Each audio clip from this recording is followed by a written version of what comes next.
On Saturday the 18th of March, Alton Towers officially reopened to guests for the 2023 season, and along with the park reopening, so did a brand new ride. The Curse at Alton Manor is a new spooky dark ride which was refurbished and rethemed from Jewel for Haunted House Strikes Back, which was an interactive haunted house. And it has been transformed into an immersive haunted house dark ride with no laser blasters required. If you've checked out my vlog from the Alton Towers opening day, then you'll already know my initial thoughts, and if you haven't checked it out yet, then I'll leave a link down in the description below. But today I thought I'd sit down and give an in-depth review of this new ride and cover all the different areas. Now there will be more spoilers in this review than I gave in our vlog, so if you don't want the ride experience to be spoiled, then I would probably skip this video right now. But if you want to find out all about the ride, then sit back, relax, and let's talk all about The Curse at Alton Manor. So I'm going to cut this review into different sections so we can cover all the different areas. And we're going to start off with the area outside of the Curse at Alton Manor, which is the Gloomy Wood. The first thing that you'll notice is the building itself. It's been completely transformed. It's had some new paintwork on there. It's got a broken window at the top and it's got a figure of Emily in the top window as well. The whole exterior of that building is a lot more creepier than what Jewel looked like. And you've also got that sign as well. That's now been removed. The Jewel sign's been removed, of course. And also the crypt where that zombie was with the laser blaster, he's now gone. However, the crypt itself, it has been moved and it's now the entrance. So when you go into the queue line, you actually go under that crypt, which I thought was really cool. But who knows where that zombie's gone. I didn't actually realise until I got home that the crypt had been moved to where the entrance is. And I was looking back on my footage from the vlog and I was like, well, that looks familiar. It works really well and they obviously would have saved money on making a new entrance. So the whole area is looking a lot more creepier than it did before, with the new paintwork on the front of the building and the goofy zombie being removed as well. It just makes the whole area a lot more creepier, and that is what you want for an immersive attraction like this. Not only that, you had actors walking around that area. Now, I don't know if this was just an opening day thing or an opening weekend thing. It'd be really good to see them there all year round, or at least bring them back for Scarefest anyway, because they really bring life to the Gloomy Woods. And even though this is a more scary, immersive attraction, it's good to see that they're keeping some of that less spooky, Jewel-like entertainment in the area. In terms of food, drinks and treats, there's now Coach House Confectionery. Now this sells all sorts of treats like cakes, ice cream and milkshakes, but they're all spooky themed, all themed to the Curse at Alton Manor, and they looked incredible. I didn't manage to try them myself, but next time I visit Alton Towers, I'll be sure to try a few and I'll share them right here on the channel.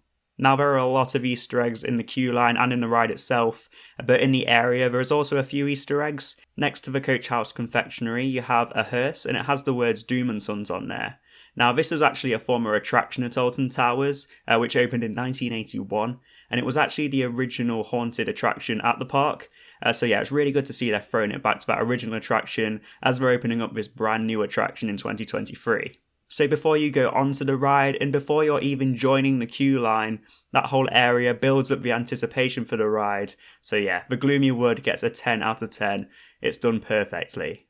So now let's talk about the queue line. As I said, the entrance to the queue is the crypt that was originally used for the laser blaster zombie. They've obviously done some work to it and added the Curse at Alton Manor sign, but honestly, it looks great. One of the first things that you'll notice is that they pump smoke into the queue line, which appears to be a permanent fixture, so this effect will work all year round. There's lots of lighting too. Now I'm not sure if this is just for the opening week, but hopefully it's kept all year round, because I would love to see this queue lit up during Scarefest and during the other events where the park's open a little bit later. The best part of the queue is the various different gravestones which reference rides which are no longer at the park or have been rethemed. For example, there was Corkscrew, the Black Hole, Air, the Flume, and even Jewel. This was a great idea and I love looking at those different Easter eggs and trying to guess which each one was about. This queue line gave me Haunted Mansion and Phantom Manor vibes from the Disney parks. There was a super creepy doll that stood staring at you in the woods. In the daytime it looked scary, but I can only imagine during Scarefest it will look even more scarier in the dark. As I mentioned, there was actors in the Gloomy Wood, but it would be great to see some actors in the queue line as well, especially during events like Scarefest. You also have different plaques which tell the backstory of the ride, and I thought this was a great idea, because it meant you get an idea of what the ride was about before you even get inside of the building, and it builds up that anticipation. Then towards the end of the queue you have a picnic set up, and here you can see building blocks that say Happy Birthday Emily, and then to the right it spells out the word liars. You have that teddy bear that's been ripped open, so yeah, don't let this guy see. The whole queue is themed perfectly, and it really does get you hyped up for the ride which you're about to experience.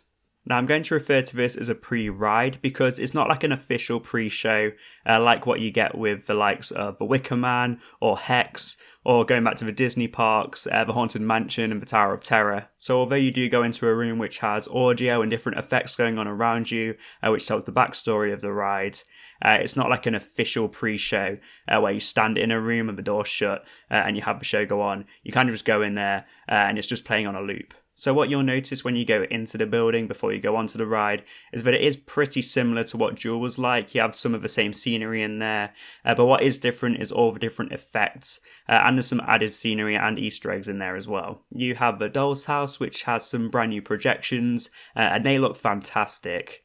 You also have narration going on, which tells the backstory of the ride, some new lighting effects, and then all the lights go out and there's writing all over the walls in UV lighting, and honestly it looks incredible. They have done such a good job of this. So where you board the ride, there's not too many changes compared to Jewel, but what you will notice is that there's a Happy New Year banner, and along with that there's also some paper chains dotted around the room as well.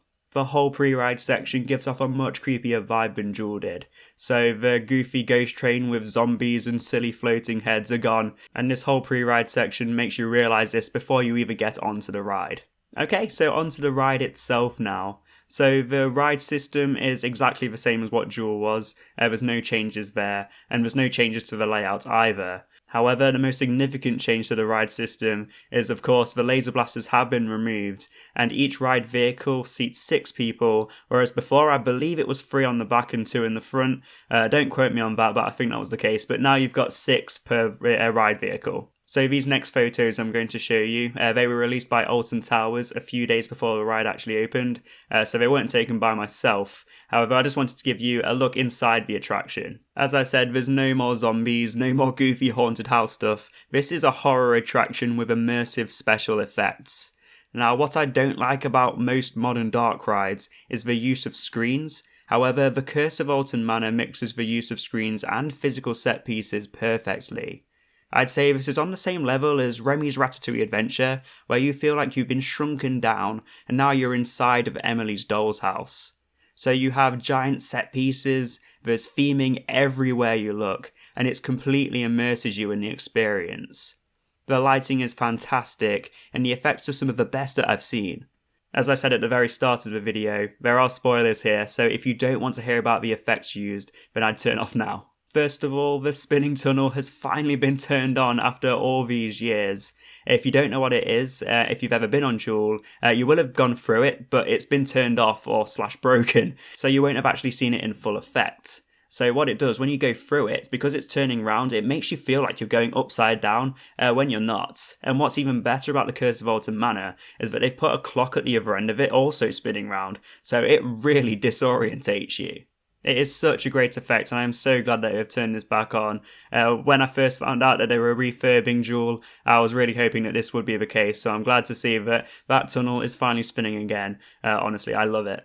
You also have a section with a mirror and you can see yourself as you're riding past, but then out of nowhere, Emily just appears inside the ride vehicle. It is such a cool effect, and I actually need to ride it a few more times to figure out how it's actually done. It's very similar to the effect that you get on the Haunted Mansion or Phantom Manor, where the bride appears inside your Doom buggy. It's very similar to that effect, but Alton Towers have executed it so well. It is so cool. The last effect I'm going to talk about is the swing.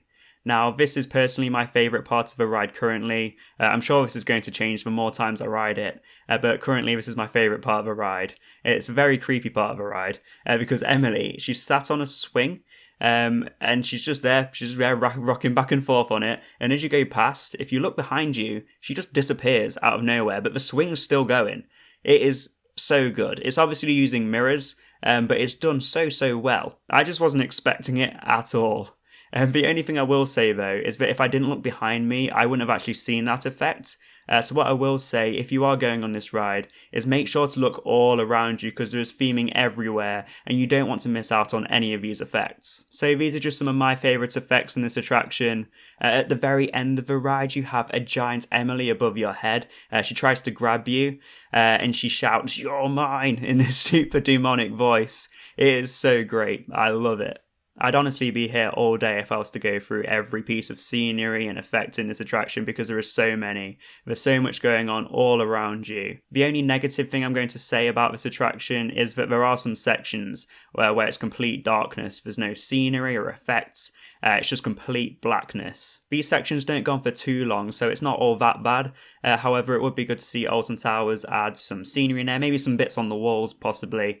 But yeah, that's my only negative thing to say about this ride. Other than that, the ride and the theming are fantastic, and there is not a lot I would change about this attraction at all. I'll quickly touch on the merchandise. There's a few new items for the Curse at Alton Manor, one being a t-shirt with a logo on, and there's also a matching hoodie. You have a bunch of classic toys, which I thought was really cool. There's also your fridge magnets and pens, but what I thought was really different was that they also have a compact mirror. I've never seen this before, and I think it's a really good idea.